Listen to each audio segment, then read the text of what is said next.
آج ہم بات کریں گے بدلتے موسم میں بچوں میں پھیلنے والی بیماریوں کے حوالے سے بات کرتے ہیں۔ ہمارے ساتھ چائلڈ اسپیشلسٹ ڈاکٹر صاحب موجود ہیں۔ سر بتائیے گا، موسم تبدیل ہو رہا ہے، اس موسم میں اکثر بچوں میں نمونیا پھیل جاتا ہے، تو کیا صورتحال ہے اس وقت؟ جی بالکل، آپ صحیح کہہ رہے ہیں۔ موسم بدلتا ہے تو اس موسم کے ساتھ ہمارے پاس نمونیا کیس آتے ہیں، ہمارے پاس کوئی نہ کوئی نمونیا کیس آ رہے ہیں۔ ایسا نہیں ہے کہ بالکل نہیں آ رہے، لیکن ایسا بھی نہیں ہے کہ بہت زیادہ آ رہے ہیں۔ ابھی سردی بھی اس طرح سے نہیں ہے کہ مطلب کہ بہت زیادہ سردی ہو، تو یہ سردی کے ساتھ ایسوسیٹڈ ڈیزیز ہے۔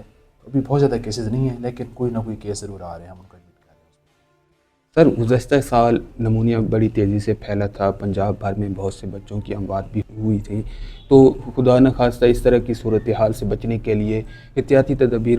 جی بالکل، آپ صحیح کہہ رہے ہیں جی۔ اس میں اگر ہم احتیاطی تدابیر اگر ہم اڈاپٹ کر لیتے ہیں تو اس بیماری سے کافی حد تک بچا جا سکتا ہے۔ تو احتیاطی تدابیر مختلف ہو سکتی ہیں۔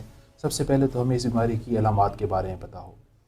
تو علامات کیا ہیں کہ کسی بچے کو جب تیز کھانسی شروع ہو جائے، تیز بخار ہونا شروع ہو جائے، پسینے چلنا شروع ہو جائیں، اس کا سانس اکھڑنا شروع ہو جائے، دودھ پینے کے بعد کھانسی کرے اور سارا وہ دودھ اگر وومٹ کر دے، تو یہ سبیعت نمونیا کی علامات ہو سکتی ہیں۔ اب ہم بات کر رہے ہیں پریونشن کی۔ تو جیسے کہ ہمیں پتہ ہے کہ یہ سردی کی بیماری ہے، سردیوں میں عام طور پہ یہ زیادہ آتی ہے۔ اس میں ہم یہ کر سکتے ہیں کہ اپنے بچے کو سردی سے بچا کے رکھیں۔ اس کے بعد ہم اس کو گرم کپڑے پہنائیں۔ اس کے بعد جی ہم ایسے ویدر میں جب بہت زیادہ ٹھنڈ کا ٹائم ہوتا ہے، ارلی مارننگ یا ایوننگ میں ٹریول کرنے سے گریز کریں۔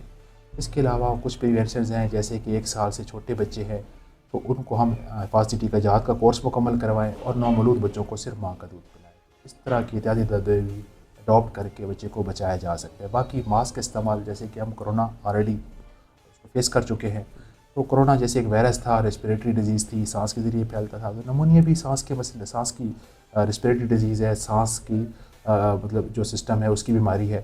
تو اگر ہم ماسک کا استعمال کریں تو اس سے بچا جا سکتا ہے۔ سر اکثر والدین جو ہیں میڈیکل سٹور سے لے کے میڈیسن بچوں کو دے رہے ہوتے ہیں، تو اس حوالے سے کیا کہیں گے؟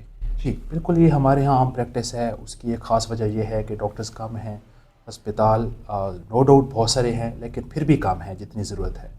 تو عام آدمی کی رسائی جو قریب میڈیکل سٹور ہوتا ہے، قریب جو لوکل ہیلرز ہوتے ہیں ان کے پاس زیادہ ہوتی ہے، تو عام طور پہ جب اس طرح کی علامات آتی ہیں تو لوگ وہاں سے جا کے میڈیسن لے لیتے ہیں، اور موسٹ آف دا ٹائم ٹھیک بھی ہو جاتے ہیں۔ لیکن کیونکہ نمونیا موذی مرض ہے اور جان لیوا بھی ثابت ہو سکتا ہے، تو میں یہ اپنے لوگوں سے ریکویسٹ کروں گا کہ وہ جیسے بھی جو میں نے علامات بتائی ان میں سے کوئی بھی علامت آتی ہے تو ضرور آپ ہمارے پاس تشریف لے کے آئیں ڈی ایچ کیو ہاسپٹل میں۔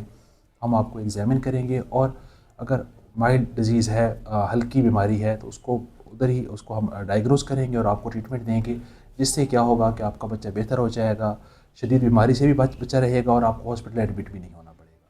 تو اس لیے زیادہ ضروری یہ ہے کہ آپ لوکل ہیلر کے پاس جانے کی بجائے آپ ہاسپٹل کا چکر لگائیں، وہاں پہ ڈاکٹر صاحب کو چیک کروائیں، اور وہاں سے آپ ٹریٹمنٹ لیں تاکہ آپ کا بچہ محفوظ رہے۔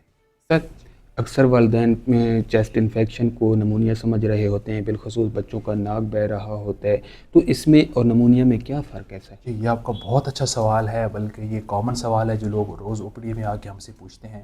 تو پاکستان میں ایک کہہ لیں کہ ایک اندازے کے مطابق لگ بھگ 38 to 40% لوگ الرجک رینائٹس کا شکار ہیں۔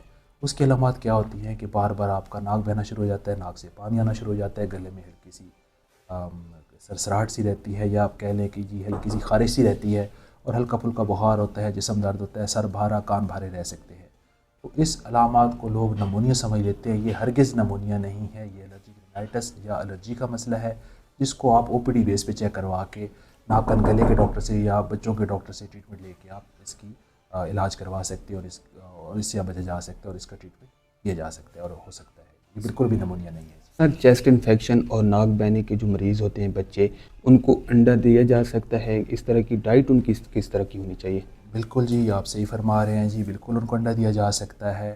ان کو جو 1 سال سے بڑے بچے ہیں ان کو شہد دیا جا سکتا ہے، ان کو قہوہ دیا جا سکتا ہے، ان کو ایون جو شاندار نما چیزیں جو گھر میں بنائی جاتی ہیں لوکل، وہ دی جا سکتی ہیں۔ یہ بائی بک ریکمینڈڈ ہیں، آپ ان کو دے سکتے ہیں جی۔ سر ہمارے دیکھنے والوں کو بالخصوص والدین کو کیا پیغام دینا چاہیے؟ جی میری سب والدین سے یہ ریکویسٹ ہوگی کہ اپنے بچے کا آپ اس کے ذمہ دار ہیں، آپ خود اس کا خیال رکھیں۔ پہلا جو ڈاکٹر ہے، پہلا جو ہیلر ہے، وہ ماں اور باپ ہی ہیں۔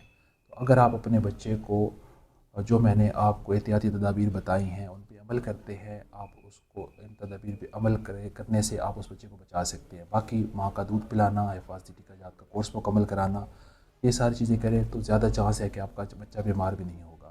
اور اگر اس کے باوجود بھی ہلکی پھلکی علامات آتی ہیں، جو علامات میں نے آپ کو بتائی ہیں، تو فوراً ہسپتال آ کے چیک کروائیں، جس سے آپ کا بچہ محفوظ رہے گا اور آپ کا ٹائم بھی ویسٹ نہیں ہوگا.